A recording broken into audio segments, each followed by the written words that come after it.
Ooh. Oh shit. Oh my god, they took the gloves off. Oh shit. The gloves are off. Oh my god. Welcome to a brand new podcast. I know y'all used to pure fuckery. But it felt like we had to spin the block and come back around with something new, you know what I'm saying? Rebrand real quick. We just rebranded, you know what I'm saying? I think this may have been an option at one time. I don't know. We could have talked it up. We talk up a lot of shit. But welcome to Gloves Off Podcast. And the main reason why I feel it's necessary to call it Gloves Off is because it's just like pure fuckery. I feel like we need to still give them all of us. And what better way to do that than with the gloves off? Because once the gloves is off, it's like you're talking from your true feelings. You're not talking behind protected hands. You're talking behind, nah, man, gloves Letting off. it all out. You're letting it out, man. Holding nothing back. Hey, a place to vent. A place to vent. A place for men to be men. You know what I mean? I never known it to be a weak thing for a man to talk it how he feel. You know what I'm saying? And I feel like that has become a crime now. Yeah. So about feelings. Yeah. So put it in the masculine way. Fuck how you feel. Yeah, that's how everybody feel. But then, in honesty, that's the shit that makes people blow up and do some of the most craziest shit because nobody's taking no one's feelings into consideration. And once again, that's back to imposing. People are imposing how you should feel on you when you know what the fuck it is you're feeling. You know what I'm saying? It's like they're trying to tell you how you're supposed to talk, how you supposed to walk, how you supposed to, you know what I mean? But hey man, but who even knows how to talk? Who even know how it's out? Like nobody knows what they doing out here. Man, we got so many what's the word? Professionals now, let them tell it. Everybody scorned women, fucked over fuckboy men are now the ones speaking the gospel to the village. You know what I'm saying? And I feel like things are getting lost in translation, and that's why for me we got to bring it back to the arts of what you feel. Art is what you feel, so you paint it on the canvas, you know, and that's with everything, man. You got to go with life. On the mind. Yeah, and a lot of people who doing it, they're posers. Yeah. So they're imposing what they feel. And they calling the people who have the true feelings narcissists. They're calling them crazy, bipolar. But them people know what the fuck they're feeling, man. And them be some of the best artists, some of the best musicians, you know, live musicians, some of the best athletes, because a person like us needs a place to burn that energy. You know what I'm saying? Whether it's playing soccer, football, boxing, you know what I'm saying? With painting. Yeah, patience. Run with it. So what's imposing to you? Let's look at for you guys who don't know what imposing is, we're going to look at the definition, the Google definition. So bro gonna always give y'all the definition if we got a word. Yes, sir. Imposing. So imposing means, let's see, give me a second here. So it says grand and impressive in appearance. Grand and impressive in appearance. In appearance. So if somebody's trying to impose something, can somebody like impose their image? Yeah. Like people can impose on you because they might have more money than you. You know what I'm saying? Like, or they got a better car than you. You see what I'm saying? Imposing can be used in a lot of ways. I'm pretty sure it's another definition as well. One. It says set forth authoritatively as obligatory. Like I set forth like authoritatively. It's like to come out as you're a leader or something, like trying to show some authority. Trying to show authority over you. You know what I mean? Like you got your own mind made up, but somebody might come in and impose what you should feel or what you should think or how you should act. You know what I'm saying? So for me, that's the sense of imposing that I'm using, you know what I'm saying? Of course, a lot of words got more than one meaning to it, but it's pretty much the same thing in there, you know what I'm saying? For one to impose on you, it means to basically like disregard anything that you may be doing because they feel like they have more of an authority figure, or they got more cash than you, or they got a bigger house than you, or they're older than you, so they know what's best for you, you know what I'm saying? So that's the sense of direction I'm going with imposing, because I feel like a lot of people are posing because they might feel like they got more traction than you, or they know more people than you. So it goes all the way around the board in so many instances, like to where people are nowadays just, like I say, so many professionals now. And it's not about PhDs and MDs or none of that type of thing, but it's more about, I see so many scorned women now trying to dictate and tell women how they should date men or what they should expect from a relationship when they done had 1, 2, 3 failed marriages or relationships or 20 failed relationships. And for me, that's a red flag. Why would I take information from you when you can't keep a husband? No disrespect, but if I'm on the other side of the fence and I'm in a relationship that has leverage and longevity, who I look like listening to somebody who can't keep a relationship? You don't have that credibility, man. You can't tell me what to do and look at you. It's not. You're telling me to do it so I can have my relationship to work. Yours does not even work. You don't even have this relationship that you're talking about. Haven't seen a successful one out of you yet. You know what I mean? But let people tell it. They know. They know better. They know. You know. So for me, it's just. I mean, even people think.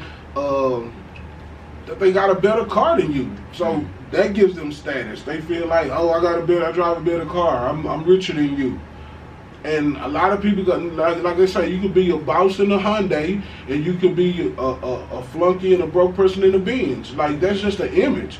You know what I'm saying? There's people who's suffering and in debt because they're trying to keep up that image of, oh, I'm where I'm supposed to be. Oh, I can afford this house. Oh, I can afford this car.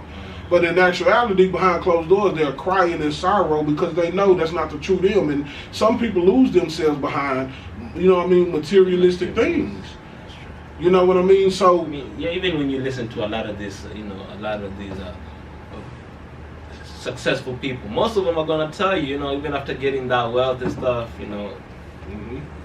without being rich in spirit or like, without being, a good person overall, without having your soul. All that shit is nothing, all that money is nothing. You're still broke if you're broke in spirit. If you have no standards, man, you're broke. Even though you got money or what. Yeah. And a lot of people don't even know, but just to be technical, because, so, and I think like this podcast, this has been our first one. Well, we're going to consider this our first one? This will be our first actually. Because we dropped 7. You know what I mean? And we could just actually pick up and put it on 8. You know what I mean? Why not? Just keep it going. Just keep it going. All we did was rebranding. We just rebranded. And it's still about peer fuckery as well. Yeah. But then for me, like this podcast is just a place to vent also and also tell of who I am so people can get a better understanding with meeting me. Get a better understanding with meeting my bro B. Because since being in business, and that's why I stay behind closed doors a lot. Because I feel like I shy away from the crowd, bro. Because when I'm around people, I get no clever information. I get nothing that gives me leverage. I get pulled down, or I get people trying to restrict me to, no, tie him down. He can't be that. And so for me, that's why I kind of shelter myself about who I let around me, who I keep in my company, because misery loves company. And that's company I ain't trying to keep, homie. So when it comes to this art form, for me, it's really a blockage, bro, when it's people who's not picking up my frequency and what I'm putting down. So for me, I'm basically trying to help people understand me better as well. It's not just talk as if I'm a professional, but just talk from experience, what I've been going through since I've been in business, and what I see, what it's become today, bro. You know what I mean? That's so true, actually. You gotta really be, the way you say, be careful with the people who are around you. But there's so many energy vampires around here, but there's so many demons around, man. Even STDs. Even your family not members. Just sexually transmitted diseases, sexually transmitted demons. Sexually transmitted demons. And that's people. Yeah. Those are people. See, that's why I spell peoples, P-E-E-P-L-E-S. I don't fuck with people, but I fuck with peoples. People. That's the people who pick up my frequencies, and I pick up theirs. Yeah, man, just be careful out there, even your own family, bro. And some people I feel like some people are trapped in their homes with family members and families that, don't know them, they're energy vampires, they're taking from them. And I'm getting out of a situation like that, because I would say I was honestly in one. Just to be real with you guys, getting out of a situation that you feel like, you can't leave your family because, that's like the only thing you got. And these family members are kind of like draining you. If that's happening to you, man, I hope you get I hope you get the energy and the motivation to get up and, move on and go to a better space that can that can accommodate you the way the way you need to be accommodated. Hope you get some energy to do that. But just be careful with the people around you. Your friends, man. A lot of people are energy vampires out here, man. Just be careful around them. That's all I can say, man. Yeah, because serenity matters, man. Peace of peace mind. matters, A peace of mind is the true bag. Not chasing money, not chasing pointless relationships, not chasing friendships. Get away from all that shit and get you a peace of mind, and then come back and reintroduce yourself to them people later on. If y'all happen to cross paths again, or if that's necessary. But if it's not necessary, keep it stepping. And it's okay to lose people. See, that's where a lot of people fall short at. They think it's a crime to lose people. They rather lose themselves than to lose people. And that's you imposing something on yourself, because you're chasing something that's never gonna be what you want it to be. So leave people where they at in life. I've learned that. I've learned to quit trying to control the narrative of how people should think and what they should feel. And I just learned to be like, EJ, you be resilient to the best of your ability, and let that be, you know what I'm saying, the message or the vibration that you put out into the universe, and it'll be reciprocated tenfold. But trying to save people, you know what I'm saying, and trying, it's not for us, bro. That's draining us. Like, I'm an empath. That's another reason I put myself, I can't doubt everybody and hood. No, I can't get that on me, because I take that shit in, then I go weeks or 3 weeks or a month or two in this dark place, and I'm wondering why I'm feeling like this. I gotta take spiritual baths, get this person off of me, get this energy off of me. Because you gotta understand, people can transfer their shit to you, you know what I'm saying? So you gotta be aware of that, man. This is a spiritual journey, and that's what more people are coming to realize. It's about your soul and tapping into your spirit to get your soul right. You know what I mean? Appreciate it. Because, man, I'm telling you, and it's just getting more and more crazier, bro. Like, every day I wake up, I look at this shit nowadays and be like, wow. I'm not to say it like that, but just be like, these ain't the times I'm used to, man.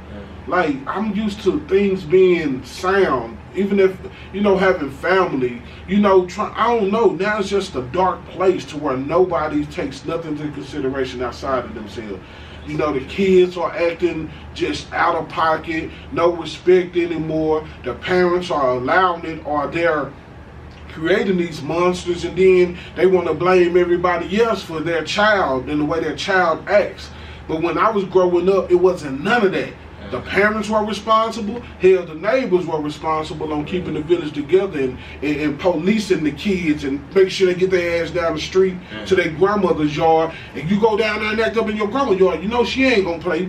So now it's just like the kids don't have no remorse, no respect. The parents aren't grandparents no more. The grandparents aren't grandparents no more. Parents are trying to be the kids' best friends and shit. And definitely dressing like them. Wearing some of the shortest clothes, like, and there's nothing wrong with still having sex appeal as we get older.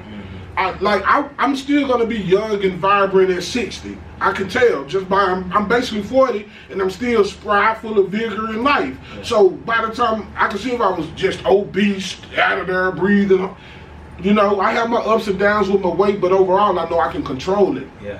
So for me, there's nothing wrong with wanting to, you know, remain in good health and shape by the time you get older.